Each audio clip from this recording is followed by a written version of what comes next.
Welcome to She Said That Out Loud. Today we have David McClinton with us. He is the agricultural engineer for Vegas Roots. And so we come here today to talk to him about this. I would say this is even a legacy that's being created with this Vegas Roots. It is. Tell them about it. Vegas Roots started 11 years ago. This was an empty lot at one point in time.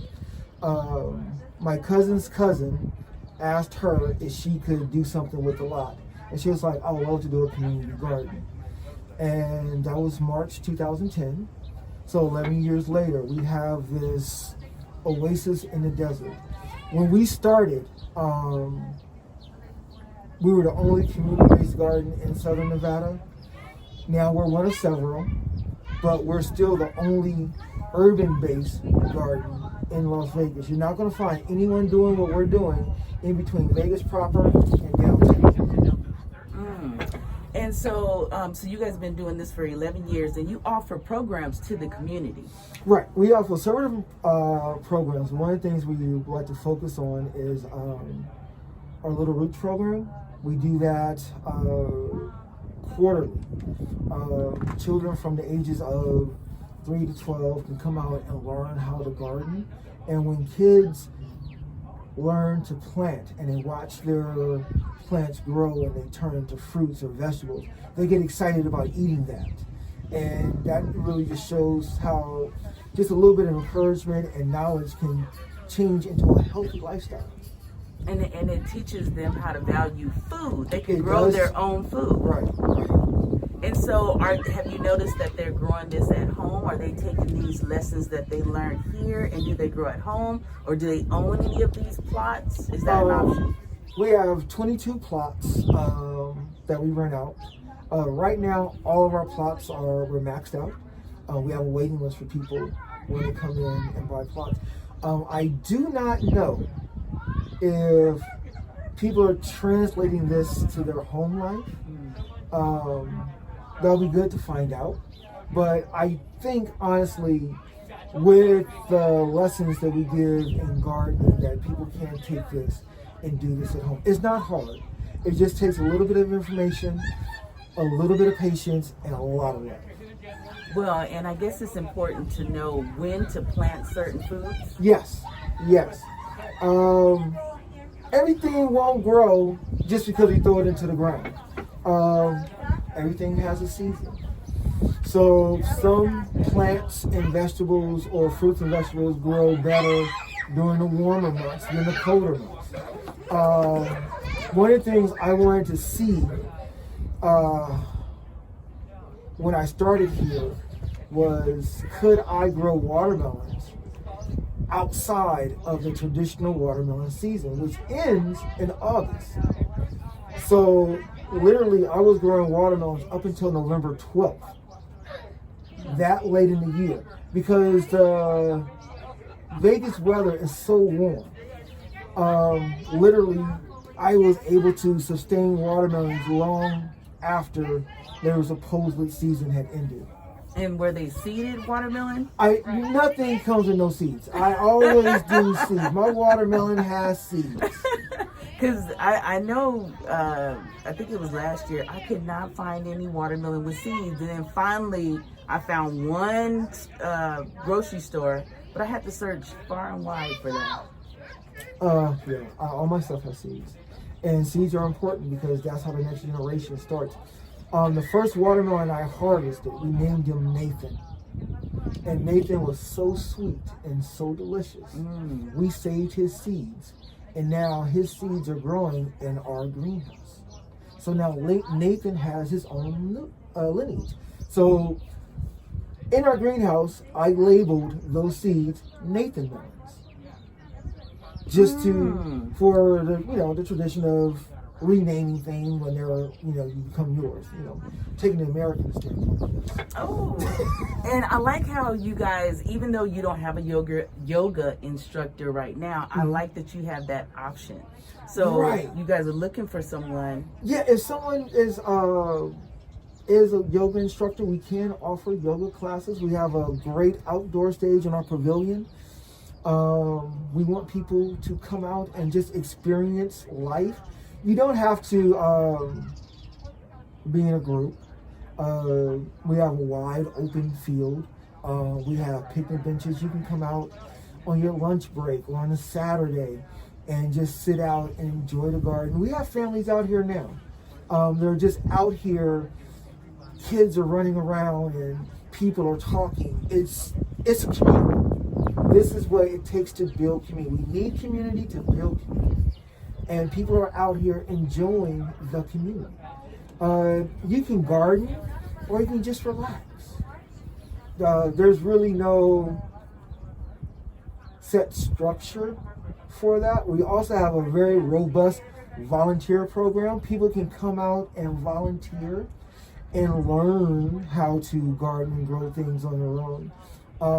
I specialize in a couple of different fields. I make our soil here. So we don't buy soil from other places. Like someone says, oh, should I buy soil from Star Nursery? Like, you don't need that. If you own a plot here, you can use our soil, which is so rich in nutrients. I make several different types of fertilizer, worm tea, banana water, and chicken juice. Worm tea is worm casting that I catch in a trough, and then I just hit a dispenser, and the casting with water drips down, and that's a really concentrated fertilizer. Plants that use that grow stronger after they've been in the ground, and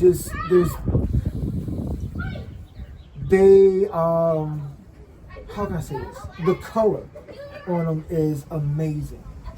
Banana water is really great for a plant that's dying or on its last leg and needs to be revitalized. So the only thing you do is just take banana peels, throw it in a container, fill it up with water, put a cap on it, let it ferment for a while, 3 to 5 days. Shake it up really good. Then you can use it in your plants. You can use it on indoor plants because the smell isn't really evasive. You can use that on trees so that you can bring like a tree back to life with banana water. And then I make a chicken juice for the soil. Remind me of chicken soup for the soul. That's where I get it from. I say it's chicken juice for your soil. That's really good for starting plants. And it's amazing for plants to grow indoors with a grow light. It's great for those plants. So yeah, I make all of that here. Wow. And I teach people how to make it too. That is so cool. I'm going to use that banana one on my indoor plants and even my trees outside. I didn't even know that was even an option. I don't believe in waste. Like when we compost everything. The leaves that fall from the trees, we throw that into our compost. Your food scraps, if you have food scraps, don't throw that in the trash. Bring it to us, we'll compost it. You have paper waste, paper towels, napkins, paper plates. We don't do styrofoam. But paper waste, bring that to us. We'll burn it. We'll take that ash, throw it into our compost. The less we put into our landfills, the better. So when it comes to trash, bringing it here, is it something specific that you have to bring here? Food scraps, no meat, no bread. Okay. But food scraps, yes. Eggshells, yes. Coffee grounds, yes. Like I said, paper waste, no styrofoam, nothing with this no bones. Nothing that's heavily waxed, like let's say like McDonald's cups. Heavily waxed. No, we can't do anything like that. We are making plastic bottle bricks. So we're taking regular plastic bottles from drinking water, and we're packing it with caliche. Caliche is sand and dirt, or sand and clay, which is what the Vegas surface is made of. So there's a lot of that. So we're packing those into plastic bottles, and we're going to use those as bricks.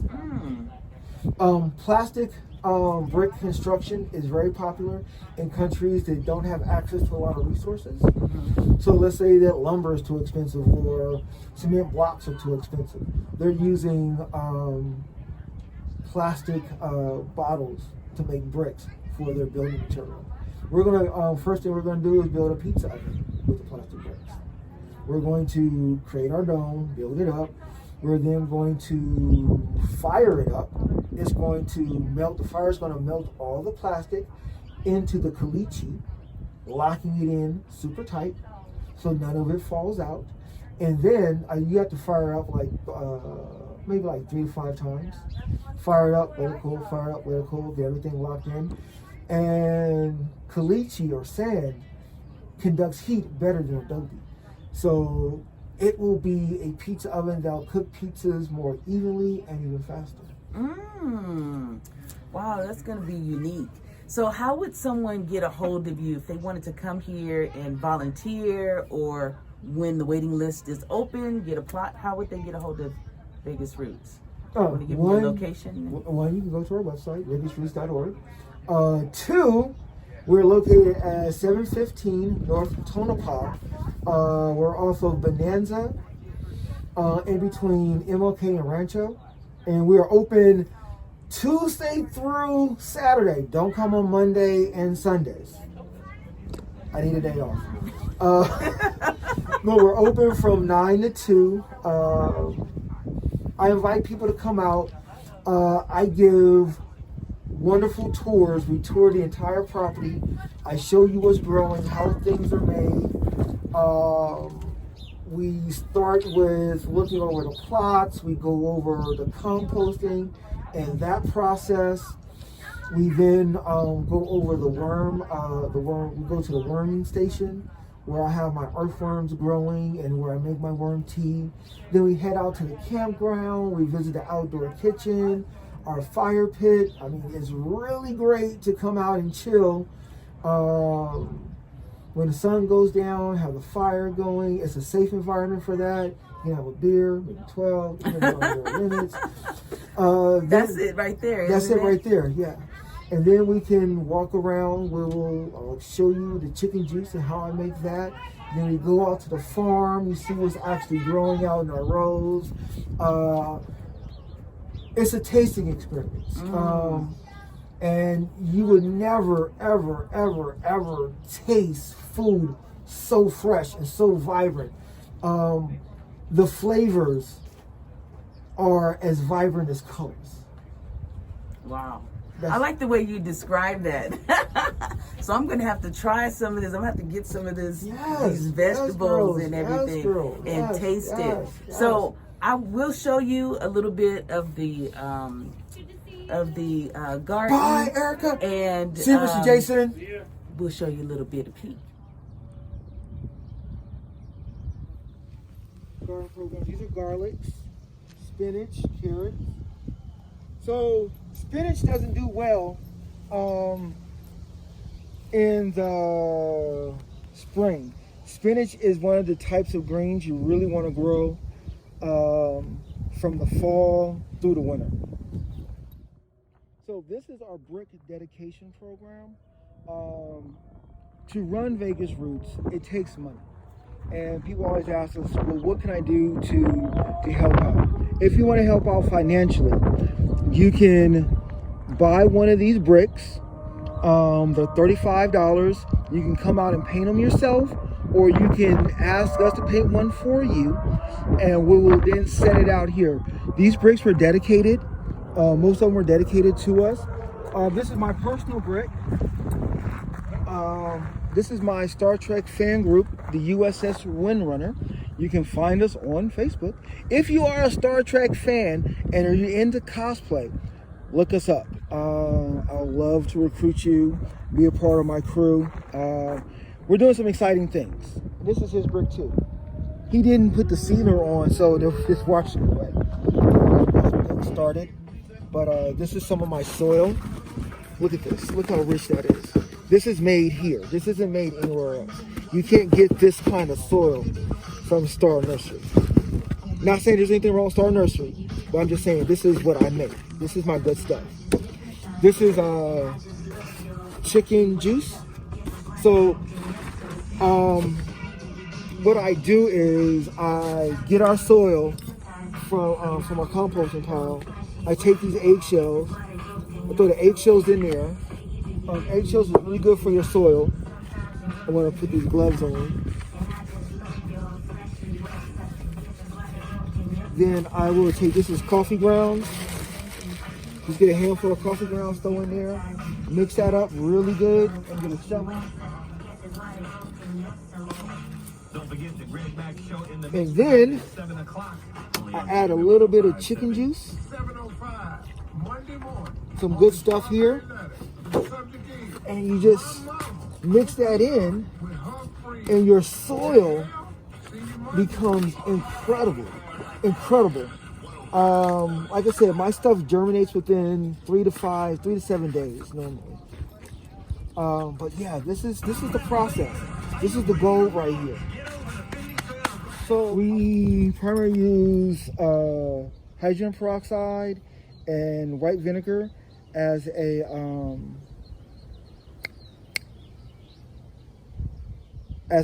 insecticide. Oh, okay.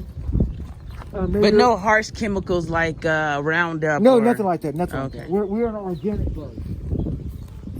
So I'll give you some fresh romaine to taste.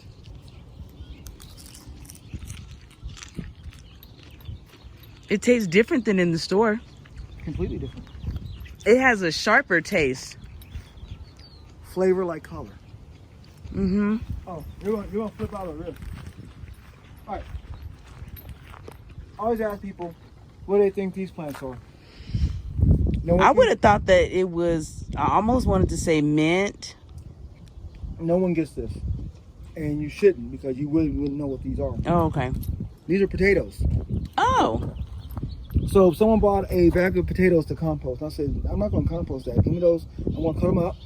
So I took 3 potatoes and just cut them up and I planted them. So you know when potatoes are getting old, they grow these eyes, right? Those are roots.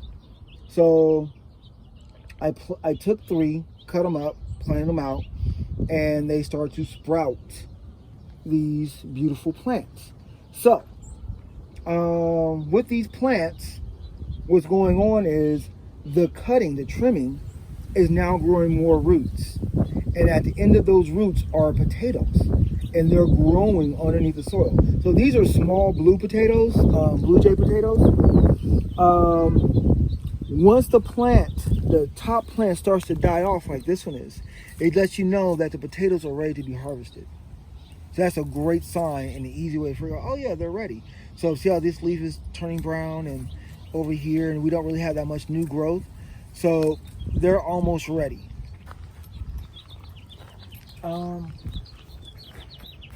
So this I call spider lettuce. Those kind of like grow up as weeds everywhere. No, they don't. They're different. They're different than those? Yes, they are different than those. Don't play with my food. You know. Another sharp taste. Now, ever had bok choy? Yes, I have. Usually in the Asian dishes. I'm not going to give you the big one, but go ahead and try that.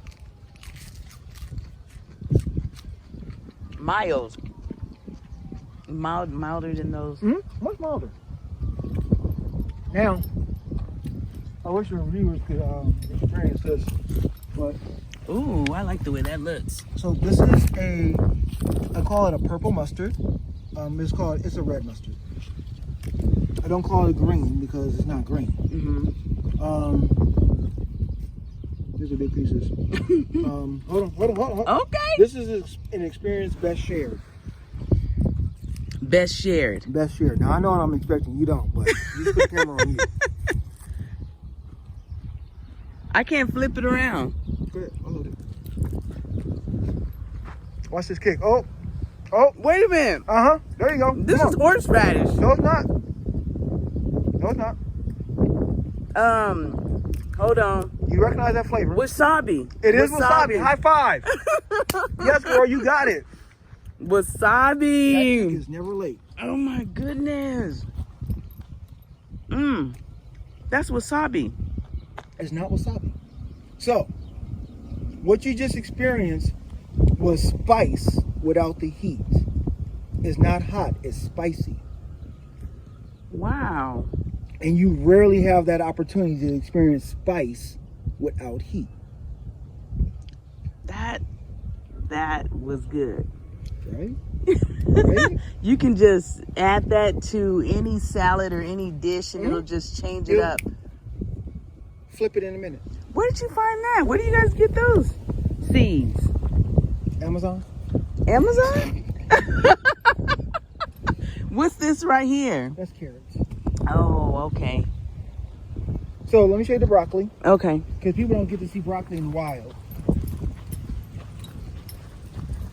Wow. Like a great Yeah. That was really good.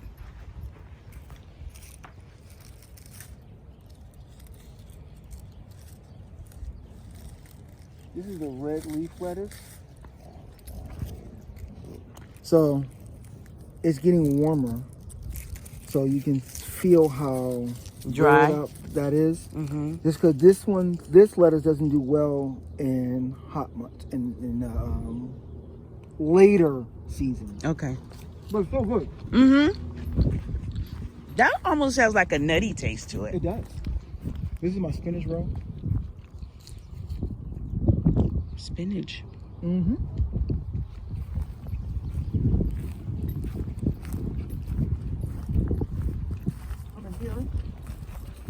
Is the broccoli growing? Now, some people have an issue with broccoli, Mm-hmm. saying that it's, because of Dr. Sebi. Yeah, Sebi. So, what do you think about broccoli? I don't have a problem with it. Dr. Sebi has a very strict fruit diet. He feels if it wasn't the original thing, you shouldn't eat it. Guess what? Everything comes from somewhere. Yes, this is an infused or grafted plant. But aren't they all? They're just different varieties and strains of one plant that was here, billions of years ago. I mean, kale has so many different varieties. We can't sit there. Me personally, don't sit here and separate certain plants just because it wasn't what quote unquote God intended. But I think you make a good point that it's not the same. It's a variety or variation of a plant from billions of years ago, and it's changed over time. Right. So I don't have any cauliflower to show you, but I do want you to taste this cauliflower leaf.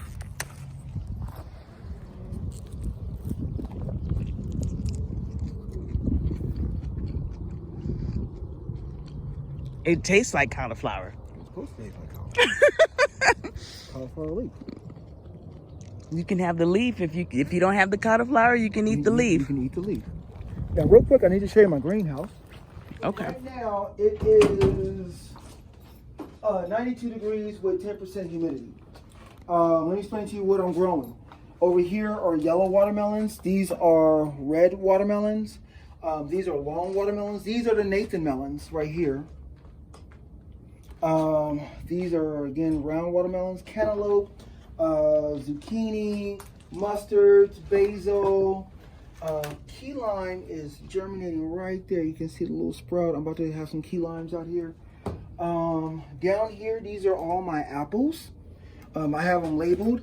Everyone but the actual one that's growing. I don't have that one labeled.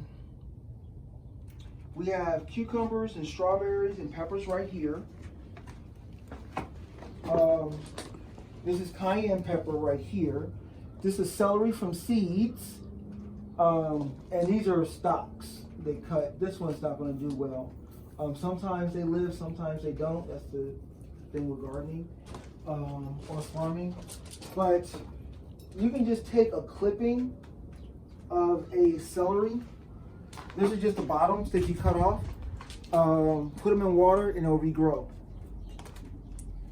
So underneath here, I have more apples that are waiting to come up. But this is the coolest part.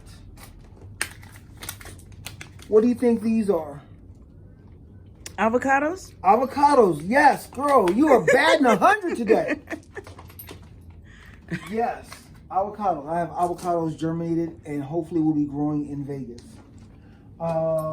We have okra, tomatoes, turnips. Here I'm growing stevia, butter crunch lettuce, honeydew, and artichokes. This panel right here just got planted within the last day or two. But this is my corn. These are called sugar baby watermelons down here. And this, I'm so proud of. Kiwis. I have kiwis growing. Oh. I got the seeds to germinate. Now they're living under here. They're doing very well. So kiwis Tropical. Tropical plants. Same thing with the pineapples. Tropical. But the idea is that if you put them in soil and try and build the right condition, you will have fruit. It's a possibility. You have to be willing to put in the work. But like I said, it's a little bit of work, a lot of love. So speaking about how broccoli came about, I am going to graft a pepper, especially for Vegas. I'm going to take a red Fresno pepper, a green jalapeno pepper, and a cayenne pepper and graft those three together to grow one pepper and name it the Vegas pepper. That's on my agenda. So, I call this our seasonal transitions. These are the things we pulled up from the back and from the garden. And this is our processed vegetation. So this is chicken manure. This isn't dirt. This is literally about 18 inches of chicken manure. And people donate their food scraps and I chop it up really good so that it breaks down into this. I try to get people to throw their food in the back, and I can chop that up and then move it forward so that I can pull this stuff and put it onto the pallet. So then, over here, this is our processed vegetation. This, I've been composting this since the fall. This isn't dirt. This is literally broken. This is leaves that are broken down, tree branches, ash. So this is my carbon right here. This is my carbon source. And yeah, I turn this, so there's some paper there. Over there in that barrel, we'll burn the paper and then we'll throw it into here and mix it up. So then, once all three are ready, I throw them onto this pallet and I use a lawnmower and I mow it down into a good mulch. So then, over here is our composting bin. This is everything mowed down, and you can see it's already turning to soil now. This right here literally has a couple more weeks and it is ready to be put into the garden, or I can start seeds with this. You can see like these big wood pieces, they need to be broken down. They're still brittle, which is really good. But yeah, this is the good stuff right here. This right here, it is nutrient rich. Take this grass out. It is nutrient rich. It has a lot of nitrogen. It has a lot of carbon. The plants go crazy for this. This is like I said, this is the good stuff. So yeah, what I'm doing now is transferring from this bin to this bin. Once a week, we have to agitate the composting piles. That way, what's on the bottom ends up on the top, what's on the top ends up on the bottom, and it gives an even breakdown throughout the process. So, like, yeah, this, you can tell, like, this is hard right here. This has been sitting here a lot. Someone asked me one time, should they pack it down? And I was like, no, you don't want to pack it down. You want it to stay airy. You want the air to flow through this. So you don't want to pack it tight. Keep it loose so it can break down. The air and the microbes work together to break all this stuff down. So yeah, this is the composting portion of it. And take that out. But yeah, it becomes super rich. This right here is ready for to be put out onto the rows or into the garden.